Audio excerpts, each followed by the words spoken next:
സംസ്ഥാനത്ത് അതിശക്തമായ മഴയ്ക്ക് സാധ്യതയുണ്ട്. 5 ജില്ലകളിൽ ഇന്ന് ഓറഞ്ച് അലർട്ടാണ്. തൃശൂരിലെ പത്താഴക്കുണ്ട് PG ഡാമുകളുടെ ഷട്ടറുകൾ തുറന്നു. വയനാട് ബാണാസുര ഡാം പരിസരത്ത് റെഡ് അലർട്ട് പ്രഖ്യാപിച്ചു.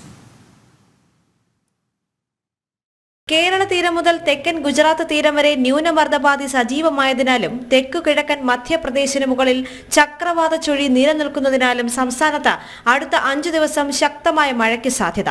വടക്കൻ ജില്ലകൾക്കാണ് മഴ മുന്നറിയിപ്പുള്ളത്. കേരള ലക്ഷദ്വീപ് തീരങ്ങളിൽ മത്സ്യബന്ധനത്തിന് വിലക്കുണ്ട്. കണ്ണൂർ കാസർഗോഡ് തീരങ്ങൾക്ക് പ്രത്യേക ജാഗ്രത നൽകി. നാളെ രാത്രി വരെ ഉയർന്ന തിരമാലകൾക്കും കടൽ കൂടുതൽ പ്രക്ഷുബ്ധമാകാനും സാധ്യതയുള്ളതായാണ് പ്രവചനം. വയനാട്ടിൽ വിനോദസഞ്ചാരത്തിന് വിലക്കേർപ്പെടുത്തി. ഓഗസ്റ്റ് 1 വരെ ശക്തമായ മഴയ്ക്ക് സാധ്യതയുണ്ട്. നാളെ 8 ജില്ലകളിൽ യെല്ലോ അലർട്ട് പ്രഖ്യാപിച്ചു. ഇടുക്കി, എറണാകുളം, തൃശൂർ, മലപ്പുറം, കോഴിക്കോട്, വയനാട്, കണ്ണൂർ, കാസർഗോഡ് ജില്ലകളിലാണ് യെല്ലോ മുന്നറിയിപ്പ്. ഒറ്റപ്പെട്ട ശക്തമായ മഴയ്ക്കുള്ള സാധ്യതയാണ് പ്രവചിക്കപ്പെട്ടിരിക്കുന്നത്. ന്യൂസ് ഡെസ്ക് ജനം.